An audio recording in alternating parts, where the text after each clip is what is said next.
कृपया चैनल को सब्सक्राइब करें। धन्यवाद। प्रिय देवियों और बहनों, हरियाली तीज का यह पावन पर्व आप सभी के जीवन में खुशियों की बहार लेकर आए। यह त्योहार केवल हरे रंग, झूले और श्रृंगार तक ही सीमित नहीं है, बल्कि यह उस महान त्याग, तपस्या और अटूट प्रेम का प्रतीक है जो माता पार्वती ने भगवान शिव को पाने के लिए किया था। आज इस पावन अवसर पर जब प्रकृति हरी चादर ओढ़कर झूम रही है, जब रिमझिम फुहारें धरती का ताप हर रही हैं, तब हम केवल एक त्योहार नहीं मना रहे, हम उस महादाता का उत्सव मना रहे हैं जो प्रेम की सबसे पवित्र और कठोर परीक्षा की कहानी है। यह गाथा सती के प्रेम संकल्प और उस तपस्या की है जिसने वैराग्य के शिखर पर बैठे देवाधिदेव महादेव को भी गृहस्थ जीवन में लौटने पर विवश कर दिया। बहनों, यह कथा आपको उस दुनिया में ले जाएगी जहां भक्ति की शक्ति से ब्रह्मांड भी झुक जाता है। तो आइए, अपने पिया के लिए 16 श्रृंगार किए हुए मेरी बहनों, दोनों हाथ जोड़कर मेरे साथ माता पार्वती और भगवान भोलेनाथ की इस महायात्रा में डूब जाइए, ताकि हम सब मिलकर उनके त्याग और प्रेम के अमृत का पान कर सके। कथा का आरंभ होता है दक्ष के महायज्ञ से। वह यज्ञ जो अहंकार की अग्नि में जल रहा था। प्रजापति दक्ष, जो स्वयं को ब्रह्मांड का सबसे महत्वपूर्ण प्राणी मानते थे, अपनी ही पुत्री सती और अपने दामाद जगत के स्वामी भगवान शिव का अपमान करने पर तुले थे। जब निमंत्रण के बिना भी सती पिता के मोह में बंधी वहां पहुंची, तो उन्हें स्वागत में पुष्प नहीं बल्कि अपमान के कांटे मिले।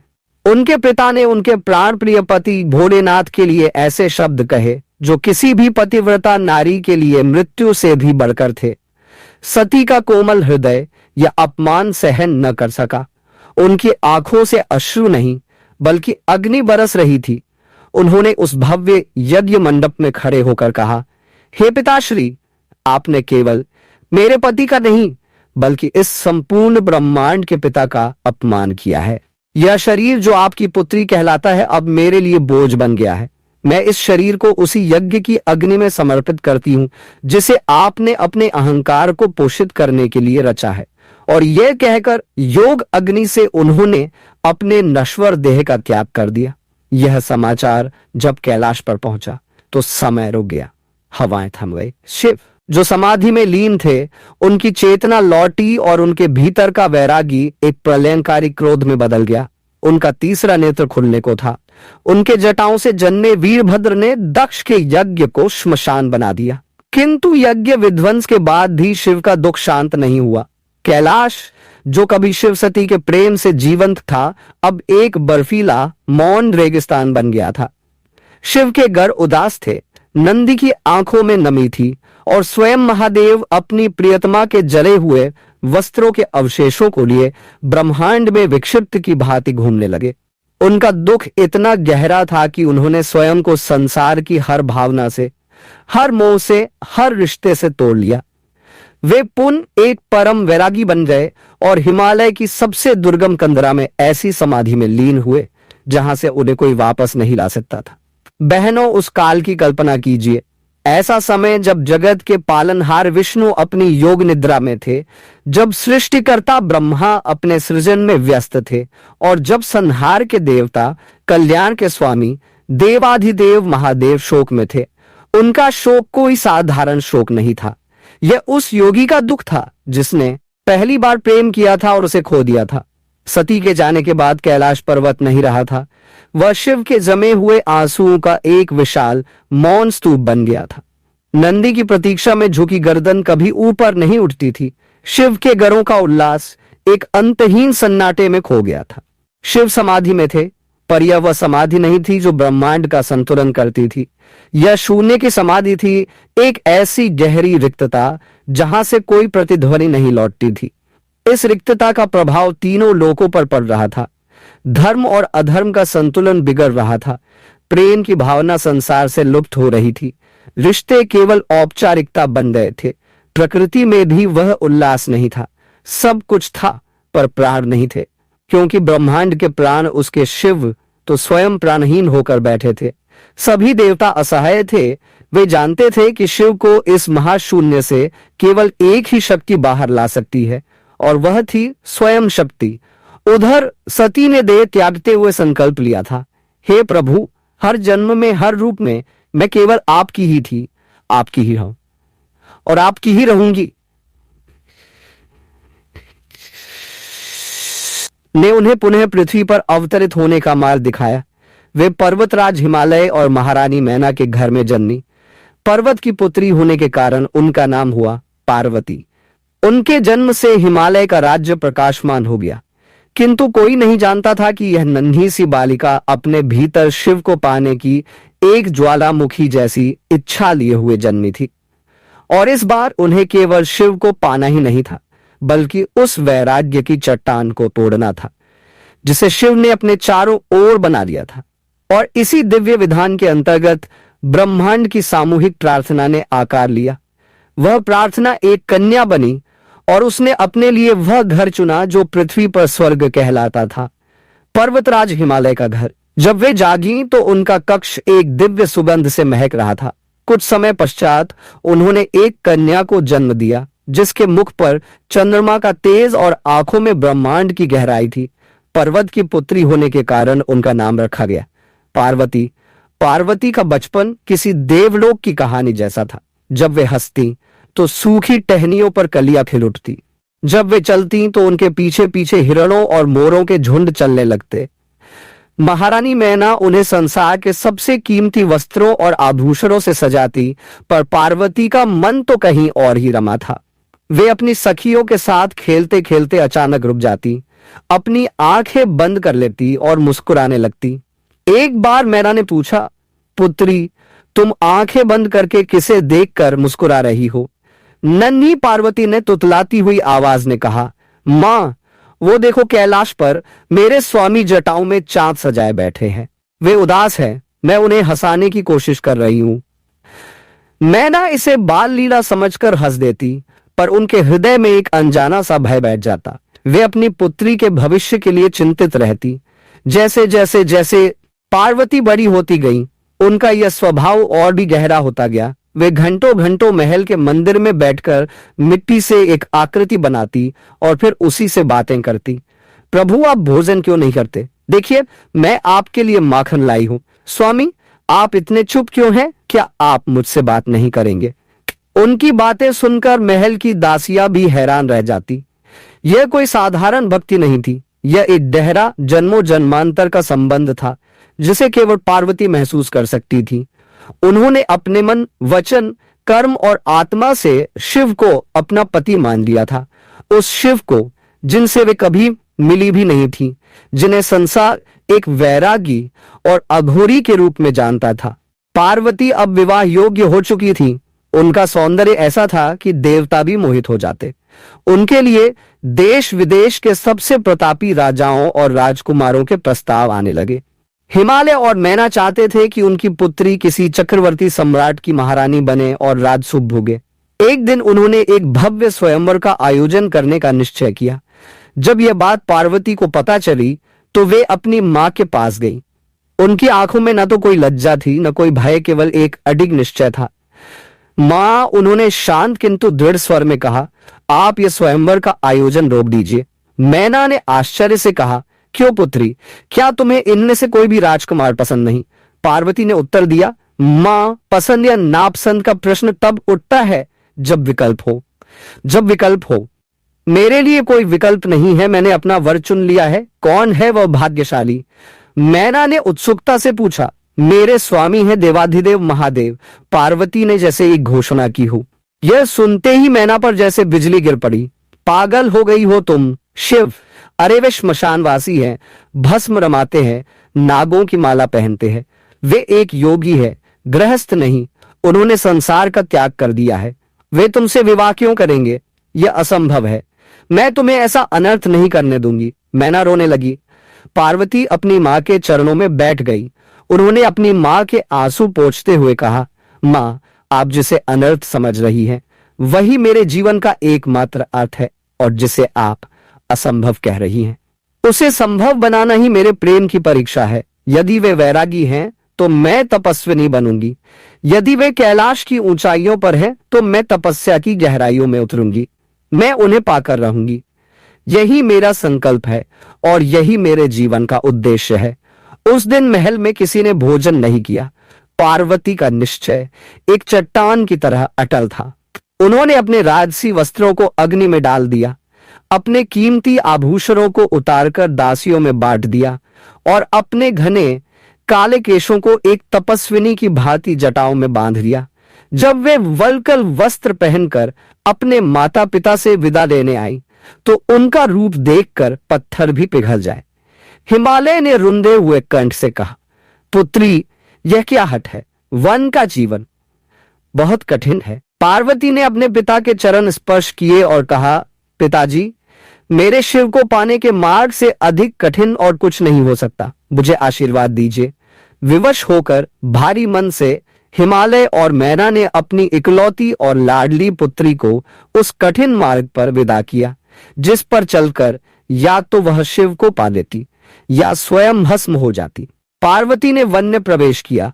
वह कोई साधारण वन नहीं था। वह देवदार और भोजपत्र के वृक्षों का एक गहन रहस्यमय संसार था, जहां सूर्य की किरणें भी धरती तक पहुंचने से डरती थी। वहां हिंसक सिंह और व्याघ्र दहाड़ते थे, विषैले सर्प फुफकारते थे, पर पार्वती के मन में लेश मात्र भी भय नहीं था। उनका मन तो केवल उस स्थान को खोज रहा था जहां बैठकर वे अपने आराध्य की तपस्या कर सके। अंततः उन्हें गंगा के किनारे एक पवित्र स्थान मिला। उन्होंने अपने हाथों से उस स्थान को साफ किया, एक छोटी सी कुटिया बनाई और अपने चारों ओर अग्नि के 4 कुंड स्थापित किए। 5वीं अग्नि के रूप में सूर्य देव स्वयं उनके सिर पर तप रहे थे। इसे कहते हैं पंचधूनी तप। उनकी तपस्या का प्रथम चरण आरंभ हुआ। ग्रीष्म की दोपहर में जब चट्टानें भी पिघलने लगती थीं, पार्वती उन अग्निकुंडों के बीच बैठकर शिव के नाम का जाप करती। अग्नि की लपटें उनके कोमल शरीर को झुलसाती, पर वे अविचल रहती। वे अग्नि से कहती, हे अग्निदेव, तुम मुझे क्या जलाओगे? मेरे हृदय में तो मेरे स्वामी के विरह की अग्नि इससे भी सहस्त्र गुना अधिक है। तुम तो केवल मेरे इस नश्वर शरीर को तपा रहे हो, पर मेरी आत्मा तो मेरे शिव के चरणों में समर्पित है। जब वर्षा ऋतु आती तो वे खुले आकाश के नीचे बैठ जाती। बादलों की गर्जना उन्हें शिव के डमरू जैसी लगती, बिजली की चमक उन्हें शिव के तीसरे नेत्र का तेज लगती और वर्षा की बूंदें उन्हें गंगा की धारा लगती जो शिव की जटाओं से निकल रही हो। वे भीगती रहती, कांपती रहती, पर उनका ध्यान नहीं टूटता। शीत ऋतु में जब हिमालय की चोटियां बर्फ से ढक जाती और नदी का जल जम जाता, वे उस बर्फीले जल के भीतर खड़ी होकर तप करती। उनका शरीर नीला पड़ जाता, पर उनके होठों पर केवल एक ही मंत्र होता, ओम नमः शिवाय। उन्होंने पहले केवल फल खाकर तप किया। सैकड़ों वर्ष बीत गए। फिर उन्होंने फल भी त्याग दिए और केवल वृक्षों से गिरे सूखे पत्ते खाकर तप करने लगी। कई और 100 वर्ष बीत गए। जंगल के जानवर अब उनके मित्र बन गए थे। सिंह उनके चरणों में आकर बैठता, सर्प उनके चारों ओर कुंडली मारकर पहरा देते और पक्षी उनके सिर पर बैठकर चहचहाते। प्रकृति ने उनकी तपस्या के आगे सिर झुका दिया था। हजारों वर्ष बीत चुके थे। पार्वती का शरीर अब केवल हड्डियों का ढांचा मात्र रह गया था। उनकी आंखों के नीचे गहरे गड्ढे पड़ गए थे, पर उन आंखों में एक ऐसी दिव्य ज्योति थी जो बढ़ती ही जा रही थी। अब उन्होंने अपने तप को उसकी चरम सीमा पर ले जाने का निश्चय किया। एक दिन उन्होंने उन सूखे पत्तों को भी खाना छोड़ दिया। उन्होंने संकल्प लिया, हे महादेव, जब तक आप मुझे दर्शन नहीं देंगे मैं अन्न जल तो क्या, एक पत्ता भी मुख में नहीं डालूंगी। अब या तो आप मुझे मिलेंगे या यह शरीर पंचतत्व में विलीन हो जाएगा। जिस दिन उन्होंने पर्ण पत्ते भी त्याग दिए, उस दिन से उनका नाम पड़ा अपर्णा। यह त्याग की पराकाष्ठा थी। यह हठयोग की अंतिम सीमा थी। उनका यह संकल्प इतना शक्तिशाली था कि देवलोक का सिंहासन भी कांप उठा। इंद्र का वज्र हाथ से छूट गया, ब्रह्मा का कमंडलू हिल गया और विष्णु की योग निद्रा में भी व्यवधान पड़ गया। सभी देवता घबराकर ब्रह्मा जी के पास पहुंचे कि तप संसार के संतुलन को बिगाड़ रहा है। पार्वती का तप संसार के संतुलन को बिगाड़ रहा है। यदि महादेव ने उनकी पुकार नहीं सुनी तो पार्वती के शरीर से निकली योग अग्नि तीनों लोकों को भस्म कर देगी। कुछ कीजिए। यह केवल देवताओं की ही नहीं बल्कि संपूर्ण ब्रह्मांड की पुकार थी। पार्वती की तपस्या अब केवल एक स्त्री की तपस्या नहीं रही थी, वह स्वयं शक्ति की अपने शिव के लिए की गई महा आराधना बन चुकी थी। और इस आराधना की ध्वनि अंततः कैलाश की उस गहरी मौन कंदरा में प्रवेश कर गई जहां शिव समाधिस्थ थे। हजारों वर्षों में पहली बार उनके भीतर चेतना की एक लहर उठी। किसी ने उन्हें पुकारा था, इतने प्रेम से, इतने अधिकार से, इतनी पीड़ा से कि वे स्वयं को रोक नहीं पाए। उनकी समाधि टूटने लगी थी। जब देवताओं ने देखा कि शिव की समाधि भंग होने के संकेत मिल रहे हैं, तो उन्होंने इस प्रक्रिया को गति देने की योजना बनाई। स्वयं भगवान विष्णु ने इस लीला का सूत्रपात किया। उन्होंने देवर्षि नारद को बुलाया। नारद मुनि अपनी वीणा बजाते हुए हिमालय के महल पहुंचे। पर्वतराज ने उनका भव्य स्वागत किया। नारद जी बोले, हे गिरिराज, मैं आपके लिए त्रिलोक का सबसे उत्तम समाचार लाया हूं। आपकी पुत्री की महान तपस्या से प्रसन्न होकर स्वयं बैकुंठ निवासी लक्ष्मीपति भगवान विष्णु ने उनसे विवाह का प्रस्ताव भेजा है। वे आपकी पुत्री को अपनी पटरानी बनाना चाहते हैं। सोचिए, आपकी पुत्री साक्षात बैकुंठ में राज करेगी। हिमालय और मैना तो यह सुनकर जैसे निहाल हो गए। शिव की असंभव आस से तो अच्छा था कि उनकी पुत्री का विवाह स्वयं विष्णु से हो जाए। उन्होंने तुरंत अपनी सहमति दे दी।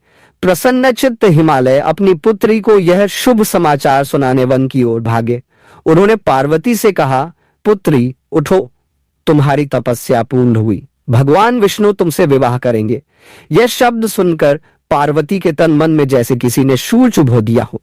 उन्होंने अपनी आंखें खोली और उनकी आंखों से गंगा जमुना की धारा बह निकली। वे बोली, पिताजी, यह आपने क्या कह दिया? जिस मन में मैंने महादेव को बसाया है, उसमें किसी और की कल्पना भी पाप है। जिन होठों से मैंने शिव का नाम जपा है, वे किसी और का वरण कैसे कर सकते हैं? यह शरीर, यह आत्मा, सब कुछ मेरे शिव का है। आपने विष्णु जी को वचन देकर मेरे प्रेम, मेरी तपस्या और मेरे अस्तित्व सबका अपमान किया है। अब मेरे लिए मृत्यु ही एकमात्र मार्ग है। पार्वती का ऐसा रौद्र और दुखी रूप देखकर हिमालय कांप उठे। वे अपनी भूल पर पछताते हुए महल लौट आए। पार्वती अपनी सबसे प्रिय सखी जया के गले लगकर फूट फूट कर रोने लगी। जया ने अपनी सखी को संभालते हुए कहा, नहीं पार्वती, तुम प्राण नहीं त्यागोगी। प्रेम के लिए जीना पड़ता है, मरना नहीं। यदि तुम्हारे माता पिता धर्म संकट में हैं, तो मैं तुम्हें इस संकट से दूर ले जाऊंगी। मैं तुम्हारा हरण करूंगी। और वही हुआ। श्रावण मास के शुक्ल पक्ष की रात्रि में जया चुपके से पार्वती को वन में और भी गहरे एक गुप्त गुफा में ले गई। क्योंकि सखी ने पार्वती का हरण किया था, इसलिए आगे चलकर इस तिथि को हरतालिका के नाम से जाना गया। उस गुफा में पार्वती ने अपनी अंतिम और सबसे गहन साधना आरंभ की। श्रावण का महीना अपने पूरे यौवन पर था। चारों ओर हरियाली की मखमली चादर बिछी थी, जिसे देखकर मन मयूर हो उठता था। इसी हरियाल वातावरण के कारण इस समय की तृतीया को हरियाली तीज का नाम मिलना था। पार्वती ने नदी के तट से गीली मिट्टी ली और अपने हाथों से एक शिवलिंग का निर्माण किया। वह शिवलिंग नहीं, उनके सपनों, उनकी आशाओं और उनके संपूर्ण प्रेम का साकार रूप था। वे दिन रात उसी की सेवा में लगी रहती। वे उसे फूलों से सजाती, अपने आंसुओं से उसका अभिषेक करती और अपनी सांसों से उसे जीवित रखती। अब शिव से रहा न गया। पार्वती के प्रेम ने उनके वैराग्य को पिघला दिया था, पर वे अंतिम परीक्षा लेना चाहते थे। वे एक बूढ़े जटाधारी ब्रह्मचारी का वेश धरकर पार्वती की गुफा के पास पहुंचे। उन्होंने पार्वती से कहा, हे देवी, क्यों इस सुंदर काया को नष्ट कर रही हो? किसके लिए? अपने स्वामी महादेव के लिए। पार्वती ने बिना आंखें खोले उत्तर दिया। यह सुनते ही ब्रह्मचारी वेशधारी शिव ने शिव की निंदा का लंबा प्रलाप शुरू कर दिया। शिव, अरे वह तो महा अमंगलकारी है। श्मशान उसकी चौपाल, भूत प्रेत उसके संगी, चिता की भस्म उसका श्रृंगार, विषधर नाग उसके आभूषण, वह नंद धड़न घूमने वाला भिखारी तुम्हारे योग्य कैसे हो सकता है? वह तुम्हें क्या सुख देगा? अरे वह तो कामदेव को भस्म कर चुका है। वह प्रेम करना क्या जाने? मेरी मानो, इस जिद को छोड़ो। पहले तो पार्वती सब सुनती रही, पर जब उस ब्रह्मचारी ने कामदेव को भस्म करने की बात कही, तो वे क्रोध से खड़ी हो गई। उनकी आंखों में ज्वाला धक रही थी। वे बोली, चुप हो जा मूर्ख, तू मेरे शिव का मर्म क्या जाने? हाँ, वे श्मशान में रहते हैं, क्योंकि वे सिखाते हैं कि यही तन का अंतिम सत्य है, इसलिए अहंकार मत करो। हाँ, वे भस्म रमाते हैं क्योंकि वे सिखाते हैं कि वैराग्य ही अंतिम सौंदर्य है। हाँ, उनके संगी भूत प्रेत हैं क्योंकि जिन्हें संसार ठुकरा देता है, मेरे भोलेनाथ उन्हें भी अपना लेते हैं। और रही बात कामदेव को भस्म करने की, तो उन्होंने काम को नहीं, काम के अभिमान को भस्म किया था। वे प्रेम के नहीं, वासना के शत्रु हैं। उनका प्रेम तो इतना गहरा है कि उसे पाने के लिए शक्ति को भी तप करना पड़ता है। तू मेरे स्वामी की निंदा करके पाप कर रहा है और मैं उसे सुनकर पाप की भागी बन रही हूं। मैं अभी इस स्थान को त्यागती हूं। जैसे ही पार्वती ने वहां से जाने के लिए मुड़ी, एक चमत्कार हुआ। पीछे से आवाज आई, रुको पार्वती। पार्वती ने पलटकर देखा तो उनके सामने वह बूढ़ा ब्रह्मचारी नहीं, बल्कि उनके सपनों के स्वामी, उनके आराध्य, उनके प्राण प्रिय साक्षात भगवान शिव अपने पूरे दिव्य स्वरूप में खड़े थे। जटाओं में गंगा की धारा, मस्तक पर दूज का चांद, गले में सर्पों की माला, हाथ में त्रिशूल और डमरू, और मुख पर एक ऐसी मुस्कान जिस पर करोड़ों ब्रह्मांड न्योछावर हो जाए। पार्वती जहां थी वहीं मूर्ति की तरह स्थिर हो गई। उनकी आंखों से अविरल अश्रुधारा बह रही थी, जो उनके हजारों वर्षों की पीड़ा और प्रतीक्षा को धो रही थी। शिव ने आगे बढ़कर उनका हाथ थाम लिया। हे पार्वती, मैं ही तुम्हारी परीक्षा ले रहा था। तुम्हारे प्रेम की दृढ़ता और तुम्हारी भक्ति की गहराई ने आज मेरे वैराग्य को सदा सदा के लिए पराजित कर दिया। मैं तुम्हें अपनी अर्धांगिनी के रूप में स्वीकार करता हूं। यह श्रावण मास के शुक्ल पक्ष की तृतीया का दिन था। प्रकृति में हरियाली अपने चरम पर थी। शिव और शक्ति का महामिलन हो रहा था। भगवान शिव ने वरदान दिया, हे पार्वती, आज का यह पवित्र दिन जब प्रकृति में चारों ओर हरियाली है और हमारा मिलन हुआ है, हरियाली तीज के नाम से जाना जाएगा। इस दिन जो भी विवाहित स्त्री तुम्हारी तरह श्रद्धा रखकर मेरा और तुम्हारा पूजन करेगी, 16 श्रृंगार करेगी और व्रत रखेगी, उसे मेरे आशीर्वाद से अखंड सौभाग्य की प्राप्ति होगी। उसके पति की आयु लंबी होगी और उसका दाम्पत्य जीवन सुखमय रहेगा। और जो भी अविवाहित कन्या इस दिन व्रत करेगी, उसे तुम्हारे जैसा ही मनवांछित वर प्राप्त होगा। इसके बाद शिव ने वचन दिया कि वे शीघ्र ही बारात लेकर हिमालय के घर आएंगे और पूरे विधि विधान से उन्हें अपनी पत्नी बनाकर कैलाश ले जाएंगे। वे दोनों अपने माता पिता के पास लौटे, जहां दुख का स्थान आनंद के महोत्सव ने ले लिया। हे सौभाग्यवती देवियों, यह कथा यहीं समाप्त नहीं होती। यह हर वर्ष हर हरियाली तीज पर आपके और हमारे जीवन में पुनः जीवंत हो उठती है। जब आप इस दिन अपने हाथों में मेहंदी रचाती है, तो यह केवल एक रंग नहीं, यह माता पार्वती के उस गहरे प्रेम और तप का प्रतीक है जो उनके रोम रोम में बस गया था।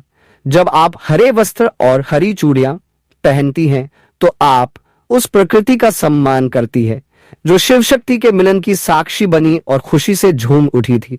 जब आप अपनी सखियों के संग झूला झूलती हैं, तो आप माता पार्वती के उस उल्लास को जीती है जो उन्हें हजारों वर्षों की कठोर तपस्या के बाद अपने शिव से मिलकर मिला था। जब आप उन मंगलाचारों को गाती है जो उस दिव्य विवाह के अवसर पर गाए गए थे, और जब आप निर्जला व्रत रखती हैं, तो आप पार्वती के उस सर्वोच्च त्याग अपर्णा को एक छोटी सी श्रद्धांजलि देती है, जिसने महादेव के वैराग्य को भी पिघला दिया था। यह तीज केवल एक त्योहार नहीं, यह एक वचन है, एक साधना है, एक विश्वास है। यह इस बात का उत्सव है कि हर स्त्री के भीतर एक पार्वती बसती है जो अपने प्रेम और अपने प्रेम और अपने प्रेम और अपने परिवार के लिए किसी भी सीमा तक जा सकती है। भगवान भोलेनाथ और माता गौरी आप सभी के जीवन में प्रेम, सुख और अखंड सौभाग्य का वरदान दे। प्रेम से बोलिए हर हर महादेव। जय गौरी शंकर।